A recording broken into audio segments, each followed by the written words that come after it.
가라아빠님은 경매를 시작하게 된 어떤 계기가 있으세요? 네, 저는 그냥 일반 평범한 직장인인데요. 네. 제가 이제 코로나 사태를 맞아서 아하. 월급에 상당한 타격을 입은 업종 중에 하나입니다. 하필이면 그런데 또 저와 저희 와이프가 둘 다 같은 업종에서 근무를 하거든요. 네. 그래서 이제 부부 연봉이 반토막이 나다 보니까 반토막이나. 정말 말 그대로 반토막이 났습니다. 네. 그래서 이제 생활비가 이제 좀 점점 이제 감당이 안 되는 상태가 되고 좀 생계의 위험을 느껴가지고 네. 이대로는 안 되겠다 아하. 라고 해서 여러 가지 방향으로 돈을 벌기 위해서 노력을 해봤는데요. 네. 주식도 한번 해보고 뭐 다른 것도 해보고 이렇게 하다가 우연찮게 만나게 된 달천 정민우 선생님 네. 그리고 초인 용쌤을 만나게 되면서 경매를 배워서 이렇게 생활비를 보태고 있습니다. 시작한 건 언제부터 시작하셨어요? 정확하게 시작한 게 2020년 7월에 시작했습니다. 얼마 안 됐습니다. 이제 딱 2년 된 거죠. 네, 딱 2년 동안 현재 6개 네. 낙찰을 받으셔서 전부 다 수익을 내신 거죠? 네, 한 번도 마이너스가 난 적은 없습니다. 다행히 멋지십니다. 너무 운이 좋아서요. 스토리를 예전에 들었었는데 네. 하루아침에 벼락거지가 됐었다 라는 충격적인 이야기, 그 이야기 한번 들려주시면은 많은 분들이 공감을 할 것 같아요.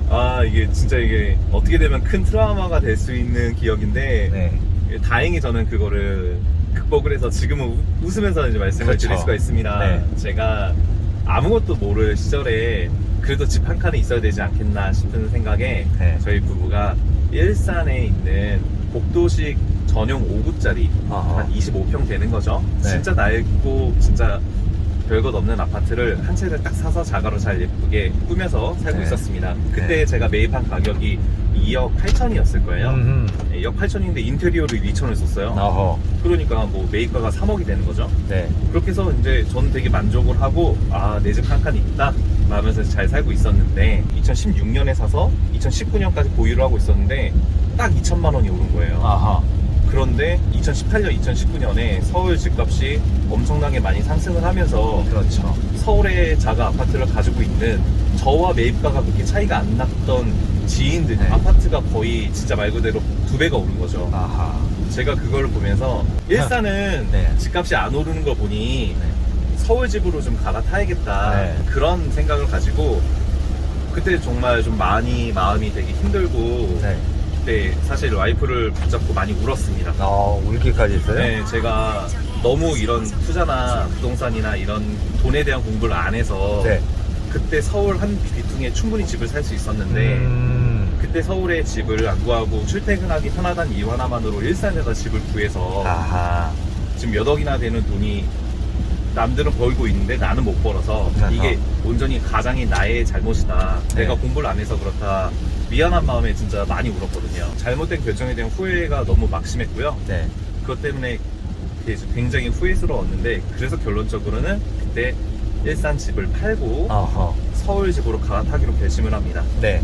그때가 2020년 1월이었고 네. 그때 여러 곳으로 임장을 다니면서 영등포 물레동에 있는 한 구축 아파트라든지 상암 쪽에 있는 구축 아파트라든지 진짜 이미 매물도 다 확인해놓고 작은 계획도 다 세워놔서 그냥 갭으로 제가 미리 샀으면 되는 상황이었거든요. 네. 그런데 그게 1월이었고 네. 코로나가 터진 게 2020년 2월이었습니다. 맞습니다. 아까도 말씀드렸지만 부부 연봉이 반토막이 나니까 네. 이게 거의 연끌을 해서 서울로 이제 갈아타기 시도를 하려고 했던 것인데 이게 초보자는 항상 그렇잖아요. 네. 그때는 제가 지금처럼 뭐 이런 걸 여쭤볼 만한 전문가분도 안 계셨고 하니까 네. 너무 두려운 마음에 그 매수를 포기하게 됩니다. 아하. 일산 집은 팔고 서울 집을 매수를 못하고 네. 약간 관망을 하는 그런 상태. 정확하게 2천만 원 이득을 받습니다. 네. 2천만 원 이득 보고 2억 8천에 산 집을 3억 2천에 팔고 2천만 원을 벌고 번 것도 아니죠. 그러고 나서 서울 집을 갈아타기를 약간 주저하고 있는 상황에 딱 8개월이 흘렀는데 실거래가가 새로 찍히더라고요. 제가 판 집이 얼마예요? 5억 5천. 와. 5억 5천이 찍히는 것을 보고 3억 2천에 팔았는데 네. 2억 3천이 올라버렸습니까? 2억 3천이 올라가지고 이게 한때는 5억 8천 이렇게 거의 6억 가까이 올라가더라고요. 네. 와 그때 진짜 엄청난 박탈감과 함께 내가 또 다른 실수를 했구나. 그냥 가만히만 있어도 되는데 네, 그냥 어떻게 뭐 보면 갈아타기 안 했어도 되는데 네. 사실 갈아타기를 했으면은 갈아타기 했던 집은 더 올랐을 거거든요. 네.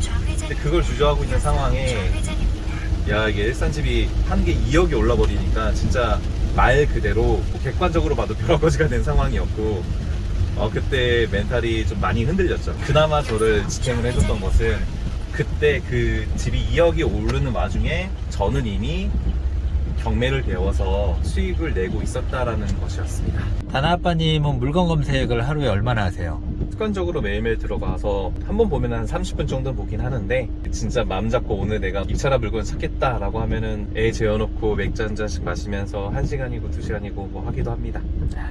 물건 검색할 때 가장 중요하게 보는 게 어떤 부분이에요? 일단 저는 두 가지로 나눠서 보고 있는데요. 네. 첫 번째는 제가 지금 당장 입찰은 안 할 거지만 시장의 흐름이나 가격 변화 같은 좀 트렌드를 따라가기 위해서 시장 모니터링을 위해서 이제 보는 그런 물건들이 있고요. 네. 그리고 이제 제가 직접적으로 입찰해서 수익을 올리려고 하고자 할 때는 비규제 지역에 있는 주거용 물건을 보다 보니까 미리 설정해 놓은 지역들을 따다닥 놓고 이렇게 검색을 하곤 합니다. 조건이 있어요. 비조정 지역 중에서도 강원도에 있는 원주, 춘천, 전라북도는 군산, 익산 그런 쪽에 아파트, 다세대 주택 85제곱미터 이하의 규모의 물건만 검색을 한다든지 용쌤께 배운 방법대로 지분 물건만 가져올 때는 그런 식으로 조건을 놓고 검색을 할 때도 있고요. 지금 6개 물건을 낙찰받고 다 수익을 얻었잖아요. 가장 기억에 남는 물건이 어떤 물건일까요? 첫 번째로 낙찰 받았던 그게 아무래도 기억이 제일 많이 남죠. 그렇죠. 그게 어떤 물건이었었죠? 수원 메탄동에 있는 아파트였습니다. 물건을 검색을 하는데 그날은 와이프 눈에도 이 물건은 너무 괜찮다 이런 의견을 딱 줘가지고 네. 술김에 괜찮은데 그걸 따다다다닥 1시간 정도 손품 팔고 미리 계산표 돌려보고 했는데 절대 손해는 안 날 것 같은 물건이라서 네. 내일 입찰하고 올게. 얼마 벌려고? 300만 원만 벌어올게. 어허. 몇 명이 들어온 거예요? 그때 정확히 30명이 들어오셨습니다. 와, 30명 중에서 1등. 제가 입찰한 물건이 그날 개찰한 물건 중에서 두 번째로 입찰자가 많았던 물건이라서요. 네. 그때 한창 코로나 때라서 제 물건 먼저 딱 개찰을 해주시더라고요. 그래서 개찰 시작한 지 30분도 안 돼가지고 빠바박 빨리 진행이 됐는데 누구누구님 나오세요라고 하는데 잘못 부른 건 아니겠지? 라는 생각을 하면서 법대 앞으로 나갔던 기억이 납니다. 한 번도 낙찰을 못 받아봤었을 때는 매 순간 네. 입찰할 때마다 엄청 떨리잖아요. 몇 번 물건 이제 개찰하겠습니다 라고 했을 때 혹시나 내 이름이 그렇죠. 불릴까 말까 두근두근 했었는데 네. 이게 직접 제 이름이 불리니까 실감이 가지 않더라고요. 그거는 얼마 만에 매도를 해서 얼마의 수익을 얻었나요?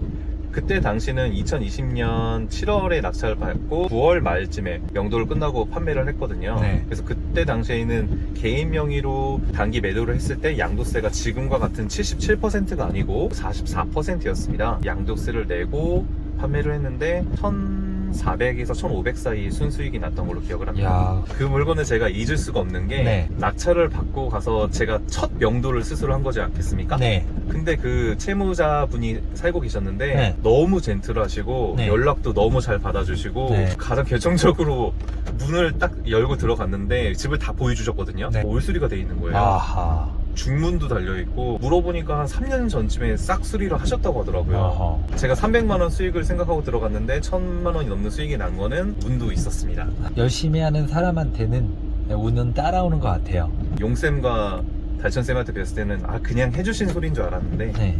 열심히 하다 보니까 벼락거지가 된 사람에게도 이런 기회를 주시더라고요. 가장 많이 폐찰했었을 때가 몇 번이에요? 현재입니다. 6번 연속 폐찰하고 있는데 앞에 5번은 전부 다 2등 했습니다. 아, 전부 다 2등. 이제 1등만 남겨놓고 있네요. 네, 절대 포기하면 안 돼요. 네. 투자 종잣돈은 어떤 식으로 모으셨어요? 제가 벼락거지가 됐던 그 네. 집을 팔고 그대로 전세로 제가 계약을 했거든요. 네네. 그렇게 하면서 어느 정도 목돈을 마련한 게 제 첫 번째 투자 종잣돈이었고요. 회사를 다니다 보니까 신용 상태가 좋기도 했고 네. 신용대출이 1억 가까이 나왔습니다. 어허. 네, 그렇게 만든 종잣돈과 신용대출 레버레이지 이런 거 다 충분히 더 활용하고 네. 돈이 또 모자랄 때가 있어서 그럴 때는 이제 또 부모님께 가서 손도 한번 벌리고 그래서 2천만 원, 3천만 원 잠깐 빌려주십시오 해서 이자 다 드리고 네. 그런 식으로 해서 열심히 종잣돈을 만들어서 투자를 했습니다. 알겠습니다. 마지막으로 경매를 시작하고자 하는데 망설이는 분들이 많이 있잖아요. 명도하는데 뭐 어려움도 있다. 또 요즘 뭐 경매도 끝물이라더라. 이런 식으로 이야기하시는 분들이 많이 있습니다. 그런 분들에게 한 말씀 해주신다면? 우선은 용쌤이 항상 얘기해 주시는 게 한 번만 낙찰 받아서 한 번만 해보세요. 직접. 그러면은 여러분들이 세상 보는 눈이 달라질 겁니다 라고 말씀을 해주시는데 저는 그게 진짜까? 라고 고민을 많이 했는데 한 바퀴 돌려보고 낙찰 받아보고 명도 내 손으로 해보고 수리 내가 내 손으로 해보고 나서 평생 월급만 받던 사람이 1,000만 원이 넘는 돈을 이렇게 제 수익으로 딱 가져왔을 때 아 이게 진짜였구나 이런 식으로 세상 사는 방법도 있었구나 네. 이게 책에만 있는 얘기가 아니고 유튜브에서 강의 파는 사람들이 하는 얘기가 아니고 이게 실제 하는 내가 지금까지 몰랐던 세상일 뿐이다. 네. 이걸 제가 직접 몸으로 느꼈고요. 네. 직접 어느 물건의 가치를 내 스스로 판단할 수 있는 훈련을 하시고 네. 그리고 그 실제 가치보다 할인받아서 낙찰을 받는 이 경매라는 시스템, 경공매 시스템을 배워놓으신다면은 어느 상황에서도 일단은 낙찰받는 그 즉시 수익이 날 수밖에 없는 게임이라서 네. 물론 그러기 위한 어느 정도의 진입 장벽은 있는데 그걸 감안하고서라도 굉장히 좋은 수익을 여러분께 드릴 거고 그런 점에서 꼭 한번 배워보셨으면 좋겠습니다. 오늘 좋은 말씀 감사드립니다. 네, 감사합니다. 네.